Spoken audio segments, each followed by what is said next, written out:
Hey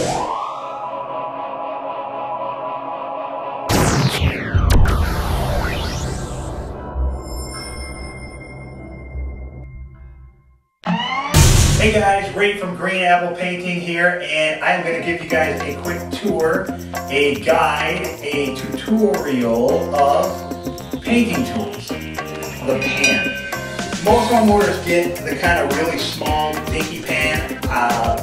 Just about every painting guy that I know would touch them with a stick, and a lot of guys will work out of a 5-gallon bucket. That's not what you want to do as a homeowner. Unless you really know what you're doing, it's kind of a tricky situation. A pan like this can easily hold a gallon of paint, which is why if a paint contractor is going to use a pan, they like to use something where you can get a lot of paint into it. You can dip and you don't have to constantly refill it. Plus this is made, pretty firmly. A lot of the plastic ones, they're just, once you get paint in them, they get flimsy, and then you try to move them around and you're spilling. If you can splurge, get the bigger pan. It's a stronger pan. It'll last you longer. Clean them out when you can. If you can't, just get as much paint out as possible. Let that dry and you'll be okay for your next use. Alright, now this is a roller sleeve. This obviously would go over your roller handle. This is a 9-inch sleeve, and primarily what I like to use is a 1/2-inch nap. Nap is your thickness of the sleeve. I like it because it's not too thick. 3/4 is just huge. That's what you would use if you were painting cinder block or something like that. But for a wall, a 1/2-inch is pretty nice. I know some guys go with a 3/8 inch. I like this because it holds a little bit more paint and doesn't get real stiffly on the wall. We're going to talk about spackle. We don't normally use. Most painting contractors are going to use a drywall compound, but for homeowners, this is kind of the what you want to use, because you don't have to mix it. It's pre-mixed. You just get it out of the can, you put it over the hole, pull it tight, let it dry, sand it. Not too much to explain about that. So this is a good product. It dries pretty quick. Just make sure when you use spackle, don't leave a big rough high edge on there. Make sure you pull it tight. If you're not sure what that means, check out my how to paint video. I'll explain that.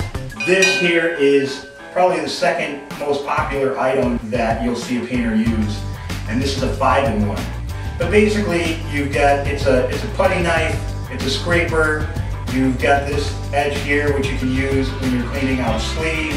You've got the back end here, which you can use to hit in nails or something like that. It's really just a really great item. Again, you can get these cheap for about $5 or $6. It's just something nice to have in your toolkit. And again, I don't know a painter that doesn't have one. And if you're a painter and you see a painter that doesn't have one, you say, where's your 5-in-1? So, moving on. We have this, which again, this is kind of a little bit more for your painting contractor. This is a mud pan and a mud knife. This is a 6-inch knife. They go from 6 to 9, I think, and 12. And this is your mud pan. This is where you would put your dry Durabond mix and fill this a little bit with water, mix it up to a nice consistency. But basically, that's what this is for. As a homeowner, you're probably not going to want to get involved with this unless you've got experience in it. Stick with the spackle. Alright, so this item here is a pot hook.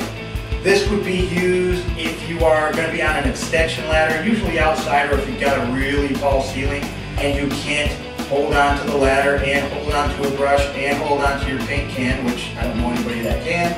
So this is what this would be used for. This part here hooks onto the handle of the can, and this part here goes right over the top of the rung. Frees up your hand, you put your can here, your brush there, and then you're ready to go. This is a sanding sponge. This is used to sand patches. This is not necessarily what you would use to sand your walls, because the type of sanding sponge that you're going to want is not going to be something that's going to be really rough. You're going to want something that's going to have around 100 grit or maybe 120 grit. Anything rougher than that is really going to kind of do some damage to your patches.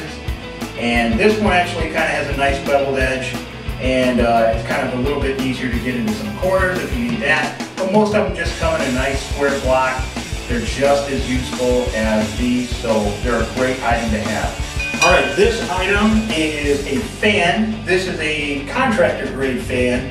It's a lot smaller than your normal house fan, and it probably moves a lot more air than your normal house fan. This one I think is probably about $40 or $50. If you have just a normal fan at the house, a window fan, box fan, something like that, go ahead and use that. We like to use fans not only just for air circulation, but obviously to help keep, help dry some walls, keep those things moving a little bit quicker. The last thing I want to do as a painting contractor is sit around and watch paint dry.